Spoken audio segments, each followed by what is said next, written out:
Podcast. I'm your host, Lynn Whitbeck, the Strategic Sales Queen. And today I'm joined by this absolutely amazing guest that I've personally learned so much from. Her name is Dana Roser. And we're going to be talking about why most AI training falls short and what actually succeeds. So, this is going to be a great conversation because you know what? AI is everywhere right now, but most businesses are struggling to actually use it well. And many teams attend a training, just feel overwhelmed, and then they go right back to their old habits. We've all been there, right?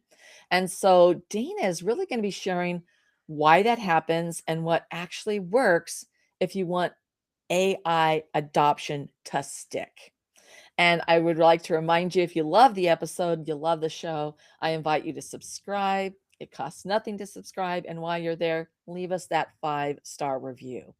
So let me tell you about Dana. I've had the pleasure and honor of getting to know Dana, and she's the founder of Nova Consulting AI. I almost said construction there, which would make sense with AI and what you do. And she helps non technical leaders and small teams adopt AI with confidence. And Dana has a background in teaching and curriculum development, and she specialized in making complex technology simple and practical. Dana focuses on building AI literature and helping organizations create the right conditions for AI to truly succeed. And Dana, I am so excited to have you today on the show. Thank you so much for coming. Thank you so much for inviting me. I love to talk about AI. Well, and I'm going to just say I'm a huge fan because I've already learned so much from you. So let's just sort of dive in. What inspired you to start helping businesses adopt AI? Yeah, so I started using AI even before ChatGPT came out. I was doing all this content development, and there was a tool called Jasper AI, and I started to use it. And it was really hard to learn, but I stuck with it. And then, like a couple months later, ChatGPT came out, and it was so easy. I thought, oh my gosh, this is so much easier than Jasper. And as it turns out, Jasper was built on top of ChatGPT. And when I saw how easy it was to create content, because that's about all ChatGPT could do back then, I thought, ooh, this is going to help me. So I started using it then. And then I was talking to people. This is like in 2023. Wow. Nah, I'd kind of heard about AI, but it was just not on people's radar. Yeah. But now, as AI is really integrating into the whole fabric of our society, people are realizing, I need to know this. And Yeah. so I realized everybody needs to know AI, especially if you're in business and especially if you're women. So I really like training small teams and leaders how to use it because it can save so much time if you know how to use it. Yeah. No, that's absolutely brilliant. So, why do you think that most AI training programs fall short? Because, you just segued right into my next question. Yes, I think because people think AI training is about tools and skills, and it partially is, but really what it's about is a mindset shift. AI is nothing like any of us have ever seen. I don't care how old you are. It's a whole different thing that we don't even know how to think about AI. So when I train people on AI, it's yes, how to use the tools and what they can do. But really, it's about you're going to have to change your whole workflow. And that's scary for people, but it also presents a lot of opportunity because all of a sudden people can work so much more efficiently. And when they see what AI can do, they think, are you kidding me? I don't have to do whatever. And I said, no, you don't. And AI could do that because we all have our human expertise that we should tap into. And AI frees us from those dumb, mundane tasks that none of us want to do to allow us to use our human superpowers. Yeah, absolutely. And I love how you also approach it from processes and what are things that businesses can put into place and leverage AI so they don't have to do those mundane tasks and some of the just sort of the mind numbing killing things because they can train AI to do it for them. Yes, and I think AI training AI to do it for them is one of the keys because a lot of people type something into AI and it comes back with this vanilla answer because the AI doesn't know context. I know you use AI and I know you have trained AI. You know, who is Lynn Whitbeck? What are your goals? What are your aspirations? Who's your ideal client? So the more AI knows about people, the more it can help them with its tasks. So I help teams discover how they can train their AI to know more about them or their company, depending on their workflow.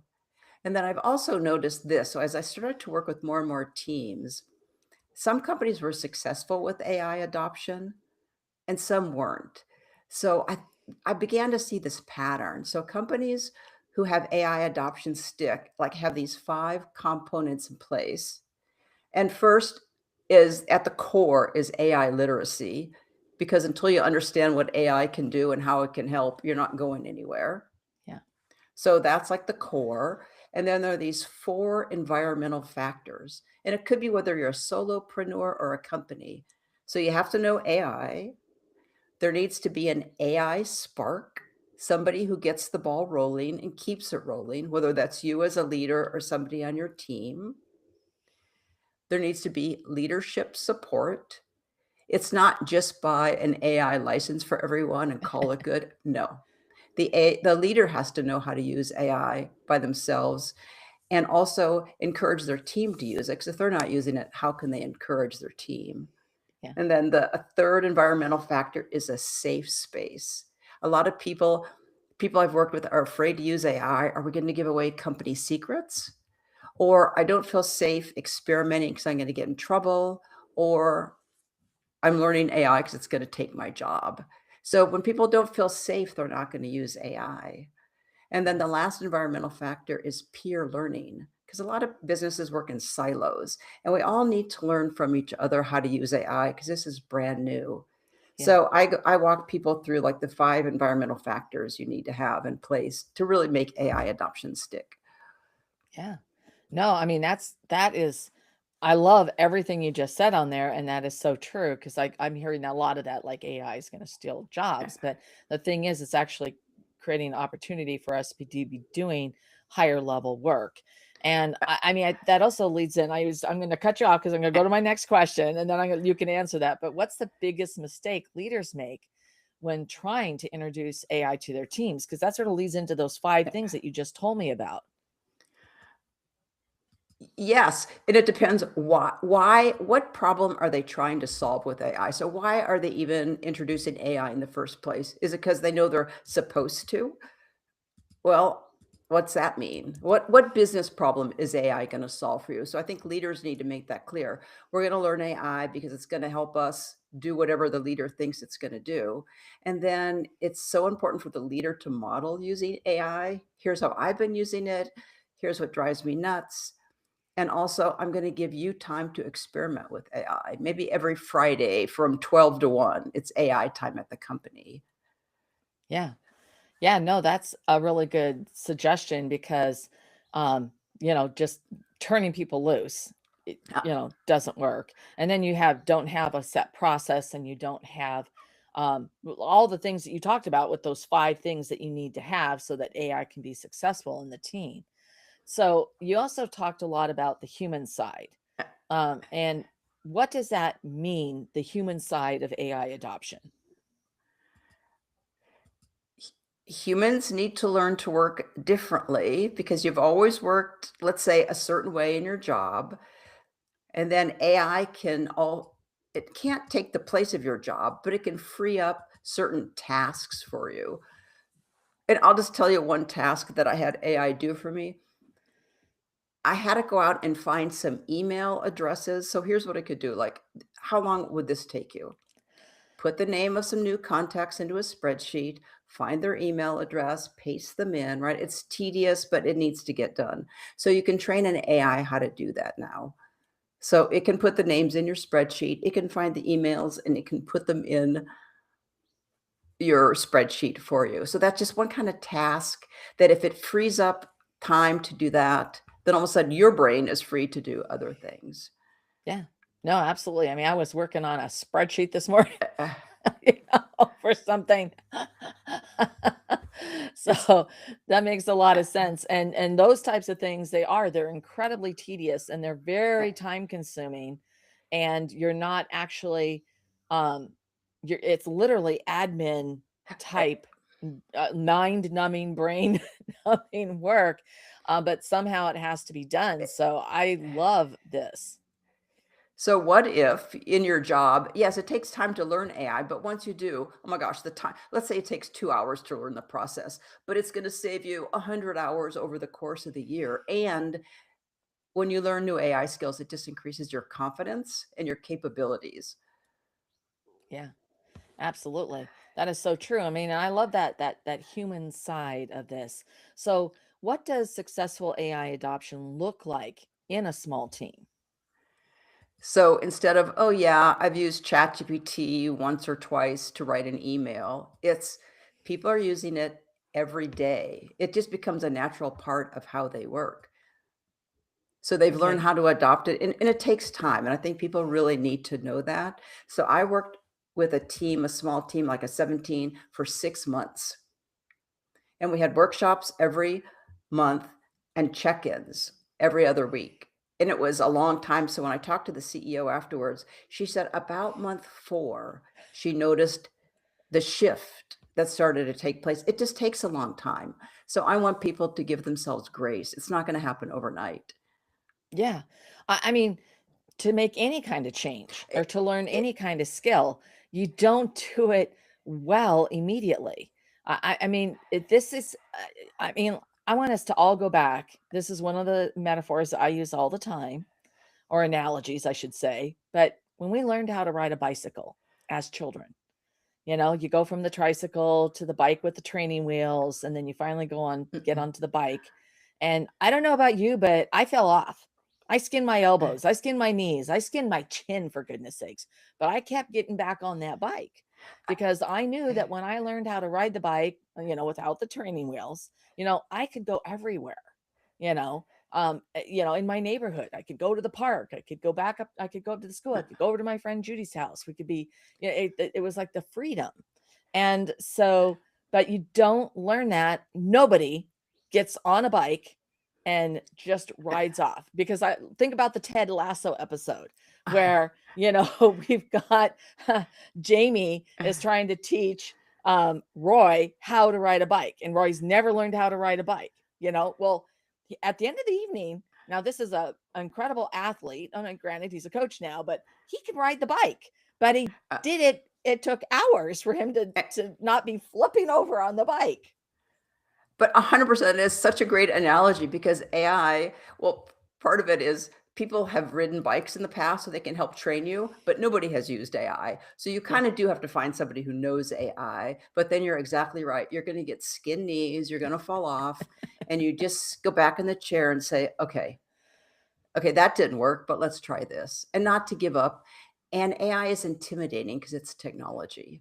Yeah. And people think they're dumb. No, Yeah. everyone is learning. But that's the thing. If you have someone like Jamie teaching you how to ride that or use AI or ride a bike, right? I mean, if they have you helping them, they're gonna be able to they'll be able to Eh, be riding the bike in a much shorter period of time than if they are trying to do it all on their own. I think Roy would totally have given up and it would have bagged it, because remember at one point he flings the bike away from I know. himself. Uh, so I love this. It's just like that's what it takes. This is a really good example of that shift in mindset, learning to use a new team tool with the guidance of someone, but also Eh, learning to use it correctly from the get-go, and what pitfalls to avoid. Because we touched on one.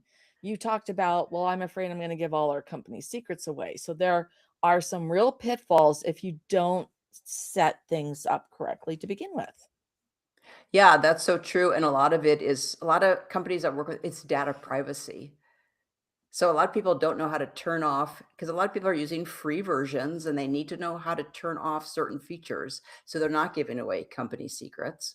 And they need to know how to prompt AI. Yeah. Yes, So you don't get garbage, because you garbage in, garbage out. And Eh, I love the thing because the security settings, they keep moving them around. They're literally hidden. They're hidden, so that you can make sure that your intellectual property isn't just being spewed out to the world. Yeah, that's right, and how do you know? You could watch a YouTube video, but and it's true, that's how I've taught myself a lot by watching YouTube videos, or you could work with somebody like me who's been there, done that, can show you the tricks Yeah. and just get you up to speed so much faster. Yeah, it's the speed of application, right? So, how can a business owner tell if their team is truly ready for AI? I don't know if anyone's truly ready for AI because what people are being asked to change, Yeah, and change is hard. yeah, So, how will you know you're ready? Because the leader totally understands it's a mindset shift and it's yeah, going to be hard. But you know what? We're all in this together. I'm learning just like you are. I'm failing. Getting scabs on my knees, and so will you. So, is anyone ready? oh, there's always It's a those early change management, adopters. right? Oh, Yeah. yes, there are the early adopters. Oh, and sometimes people are scared to say in fact, I was giving a talk in AI, and I asked who are the power users in the room?